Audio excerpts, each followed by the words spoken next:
Now, let's imagine you're the head of security at a mid-sized tech company, and one quiet Friday afternoon, things start to go very wrong.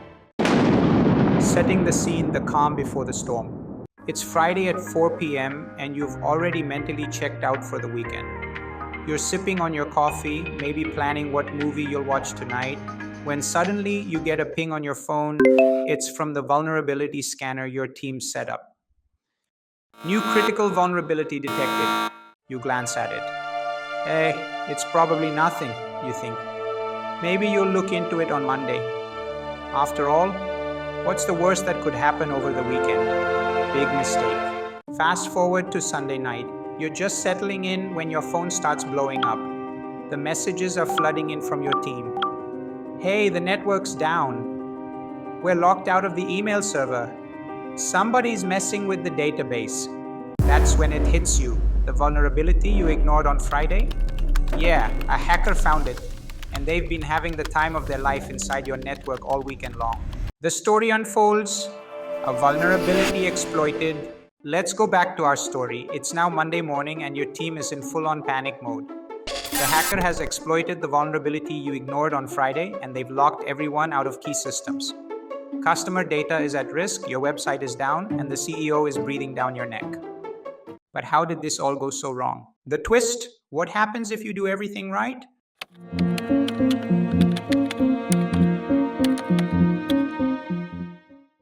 Vulnerability management, how to stay ahead of emerging threats. Welcome back to Decoding CyberSecurity, the podcast that brings you the inside scoop on all things cybersecurity. I'm your host, Rakesh Nayam, and today we are diving into the world of vulnerability management. Now, if you're thinking, vulnerabilities sound boring, hold on, because we're about to make it fun, real, and surprisingly critical for every organization out there. But first, it's time for our trivia question. Here we go. What percentage of data breaches in 2024 were caused by vulnerabilities that were more than 3 years old?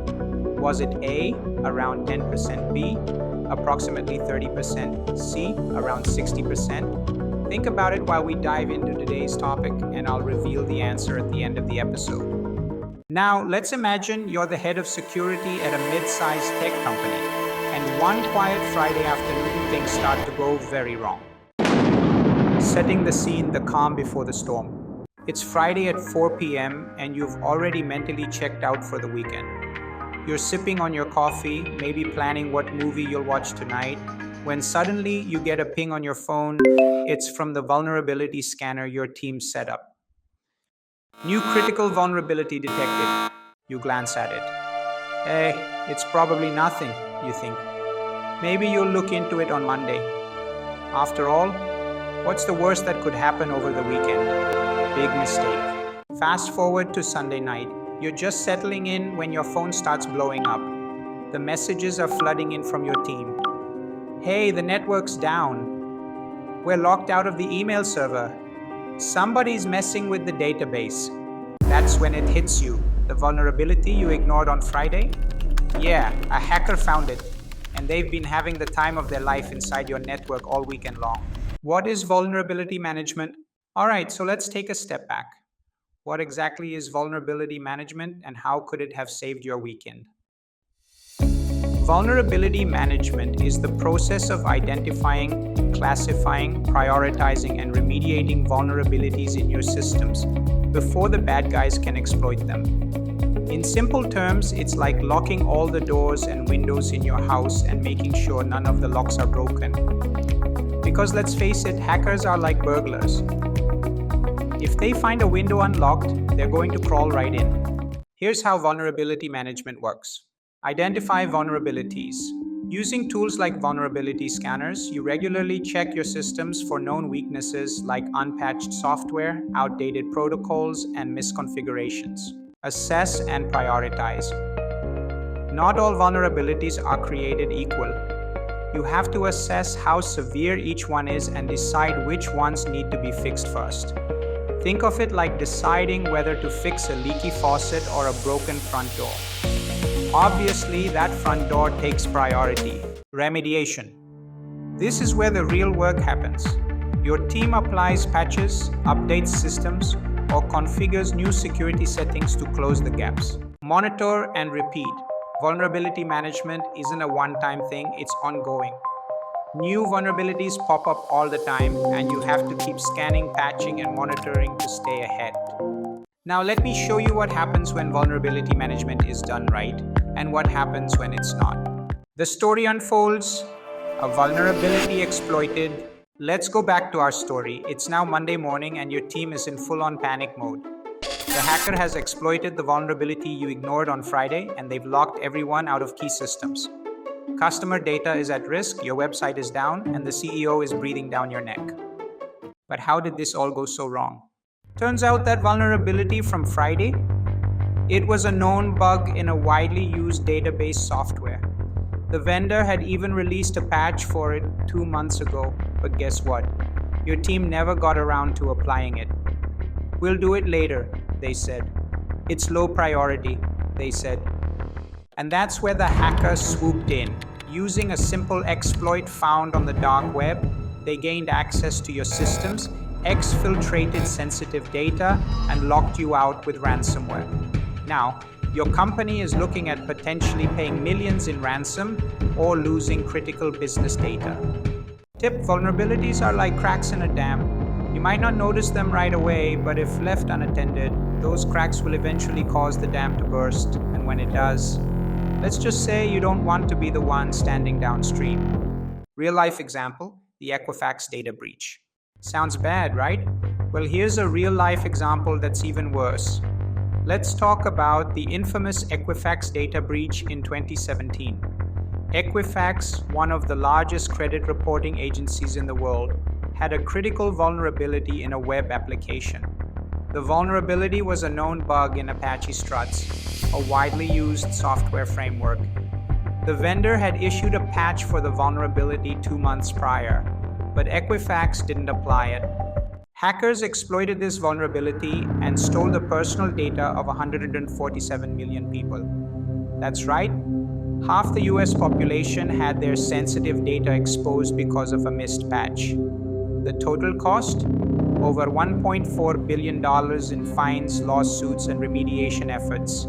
So when we talk about vulnerability management, it's not just about avoiding a headache, it's about avoiding a disaster. The role of automation in staying ahead. Now you might be thinking, well, this sounds like a lot of work. And you're right. That's why many companies are turning to automation to help with vulnerability management. Automated scanning and patching. Tools like Tenable, Qualys, or Rapid7 can automatically scan your network for vulnerabilities, prioritize them based on severity, and even apply patches without needing much human intervention. It's like having a security guard that never sleeps. But here's the kicker. Automation doesn't do everything.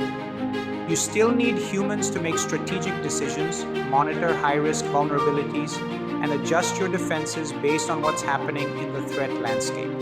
So while automation helps, a good vulnerability management strategy still requires human intelligence and, let's be honest, a little common sense.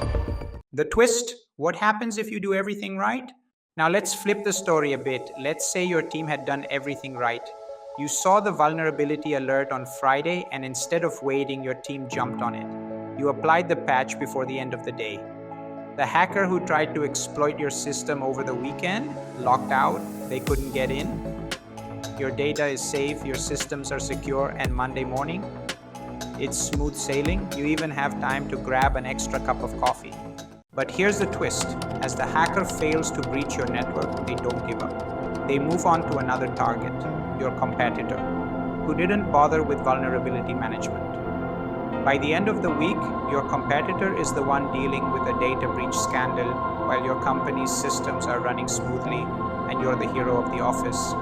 Tip: being proactive with vulnerability management doesn't just protect your company, it gives you a competitive advantage. While others scramble to recover from attacks, your organization stays one step ahead. All right, now let's wrap this up with the answer to today's trivia question. What percentage of data breaches in 2024 were caused by vulnerabilities that were more than 3 years old?